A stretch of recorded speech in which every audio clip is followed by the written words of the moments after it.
Gold, trusted gold buyers. మీరు తాకట్టు పెట్టిన బంగారాన్ని విడిపించి ఈ రోజు ఉన్న మార్కెట్ ధరకు కొనబడను.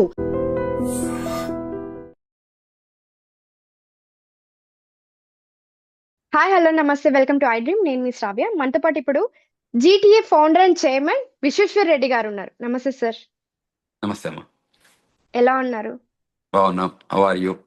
I'm doing great sir. Thank you. Sir మనకి ఇప్పుడు కొత్త లా ఎన్ఫోర్స్మెంట్ వచ్చింది. 1811 క్లాసిఫైడ్ ఆఫీసర్స్ లో కొత్త లా ఎన్ఫోర్స్మెంట్ వచ్చింది. సో అది ఎలా వర్క్ అవుతుంది ఏంటి ఒకసారి చెప్తారా దాని గురించి? టిపికల్ గా యుఎస్సిఎస్ గైడ్ లైన్స్ ఇస్తుంది, యుఎస్సిఎస్ రూల్స్ మేక్ చేస్తుంది అనుకోండి. ఆ రూల్స్ లో ఏదైతే ఇంప్లిమెంట్ చేయడానికి లా ఎన్ఫోర్స్మెంట్ ఏజెన్సీస్ ని యూజ్ చేస్తుంటుంది అన్నట్టు. అంటే ఎవరైతే ఇక్కడికి లీగల్ గా ఇల్లీగల్ గా వచ్చి కంట్రీ లోపల పనిచేస్తున్న వాళ్ళు ఉంటారు కదా, ఆర్ రిజైడ్ అవుతున్న వాళ్ళని, if they are doing legality or illegality అని మనకు తెలియదు కదా, వాటిని ఏరివేయాలంటే మనం తప్పకుండా లా ఎన్ఫోర్స్మెంట్ ఏజెన్సీస్ని వాడుకోవాల్సి ఉంటుంది. ఇంతకుముందు ఐస్ ఉంటుంది, ఇమిగ్రేషన్ కస్టమ్ ఎన్ఫోర్స్మెంట్, అంటే ఇప్పుడు కూడా ఉంది, బట్ ఐస్ కానీ మిగతా డిపార్ట్మెంట్స్ ఏదైనా ఉంటే వాళ్ళు పంపిస్తారు ఏజెంట్లు. దాని బదులు ఇంకా in addition to that they are using 1811 agents, special agents అనుకోండి. సో వీళ్ళు ఏంటంటే వీళ్ళు కూడా గ్రౌండ్ లో ఎక్కడెక్కడైతే ఇమిగ్రేషన్ రూల్స్ ని వయలేట్ చేస్తారో, whether it is legal or illegal, illegal గా వచ్చి కంట్రీ లోపలికి వచ్చి ఓవర్ స్టే చేయడం కానీ అటువంటి ఏదైనా జరిగితే ఈ ఆఫీసర్స్ సైట్ ఆడిట్కి వెళ్తే లేకపోతే ఇన్స్పెక్షన్కి వెళ్తే అది ఎక్కడికైనా వెళ్ళొచ్చు. ఇప్పుడున్న కొత్త రూల్ ప్రకారం ఏంటంటే వాళ్ళు they can visit anywhere and they can find the people if they are there, then they will do proceedings. అంటే లా ఎన్ఫోర్స్మెంట్ చేసి తీసుకొచ్చి ప్రాసిక్యూట్ చేసి వారికి డిపోర్టేషన్ ఉంటే వాళ్ళని డిపోర్ట్ చేస్తారు. సో ఇది టిపికల్గా న్యూ యాక్ట్ జరుగుతుంది. సో అది ఎక్కువ అంటే మోర్ ఇంప్లిమెంటేషన్ చేయడానికి ట్రంప్ అడ్మినిస్ట్రేషన్ 2.0లో చాలా బ్రహ్మాండంగా ఎఫర్ట్ పెడుతున్నారు. సో ఎవ్రీ సెక్టర్లో కూడా, ఇప్పుడు మేము వాషింగ్టన్ డీసీలో ఉంటాం, వాషింగ్టన్ డీసీలో కూడా ఇప్పుడు ఫెడరల్ ఏజెంట్స్ కానీ సెక్యూరిటీ కానీ బాగా బీపప్ చేశారు. సో ఇక్కడ కూడా చాలా జరుగుతున్నాయి ఈవెంట్స్. ఎక్కడైనా ఇల్లీగల్ ఏలియన్స్ ఎవరైనా గోడ దునికి రావడం కానీ, ఇంకా వేరే ఏ నామ్స్తో వచ్చినా కూడా టన్నల్ నుంచి రావడం కానీ, మెక్సికో బార్డర్స్ ఉంటాయి కదా, ఆర్ కెనడా బార్డర్స్ నుంచి, ఎందుకంటే ల్యాండ్ బార్డర్స్ ఈ రెండు కంట్రీస్కే ఉన్నాయి మేజర్గా పెద్దగా. So land distance wise, so వీటి నుంచి లోపలికి డిఫరెంట్ నామ్స్ ఆఫ్ ట్రాన్స్పోర్టేషన్ ద్వారా వస్తారు. సో వచ్చి ఇక్కడే సెటిల్ అయితే వాళ్ళు ఉంటారు, కొందరు వాకింగ్ నుంచి రావచ్చు, ఎందుకంటే ఇది it's only wall bearing in both countries. Border లాగా ఉంటుంది, ఒక వాల్ గోడ కట్టారు. సో సమ్ ప్లేస్లలో ఫెన్స్ ఉంటుంది.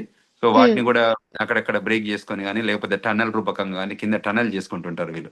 తర్వాత వాల్ ని జంప్ అవుతుంటారు. అంటే చాలా లాంగ్ బార్డర్ ఉంటుంది అన్నట్టు. అందులో సమ్ టైమ్స్ పోలీస్ ఆఫీసర్స్ లేని ప్లేసెస్ ఉంటాయి కదా, అక్కడ వాళ్ళు జంప్ కావడానికి ఆస్కారం ఉంటుంది. అట్లా వచ్చిన వాళ్ళందరినీ ఇప్పుడు ఈ ఆఫీసర్స్ కి నౌ దే ఆర్ డూయింగ్ చాలా థరో ఇన్వెస్టిగేషన్ చేసి ఇన్స్పెక్షన్ చేసి పట్టుకొని వాళ్ళని డిపోర్ట్ చేయడం. ఎండ్ గోల్ ఏంటంటే దీన్ని డిపోర్ట్ చేయడం. సో డిపోర్టేషన్ ప్రాసెస్ లో వాళ్ళు they use all the law enforcement agencies చూసి తర్వాత కోర్టు సిస్టమ్ ద్వారానే పంపిస్తారు. అంటే everything they do procedurally, but ఇది the departments are more inspection oriented. ఇప్పుడు అంటే ఎక్కడెక్కడ ఉన్నారో వాళ్ళని పట్టుకోవడానికి this is the process they follow. So and they are hired more people అన్నట్టు టు డూ ది యాక్టివిటీ.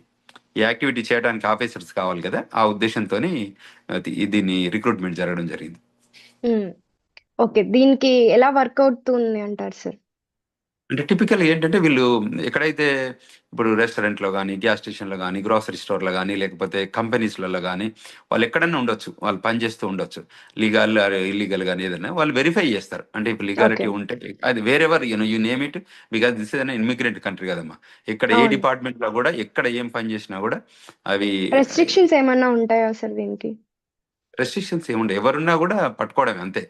వాటిని తప్పకుండా ఐడెంటిఫై చేస్తారు, వెరిఫై చేస్తారు. అంటే డాక్యుమెంటెడ్ వర్కర్స్ అంటారు ఇక్కడ. టిపికల్ గా ఏంటంటే ఎవరైనా కూడా నాన్ ఇమిగ్రెంట్ ఏలియన్స్ అందరూ they have to hold the documentation. వాళ్ళ ఇమిగ్రేషన్ స్టేటస్ కి చూపించే డాక్యుమెంటేషన్ చూపియాలి. అడిగితే ఒక ఫెడరల్ ఆఫీసర్ వచ్చి can you please show your immigration status అంటే తప్పకుండా ఆ స్టేటస్ ని చూపియాలి.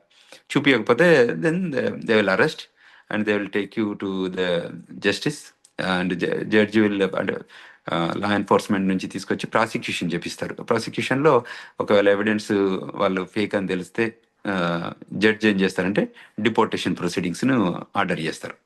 ఓకే. మళ్ళీ వాళ్ళకి ఇంకా ఎంట్రన్స్ ఉండదా సార్?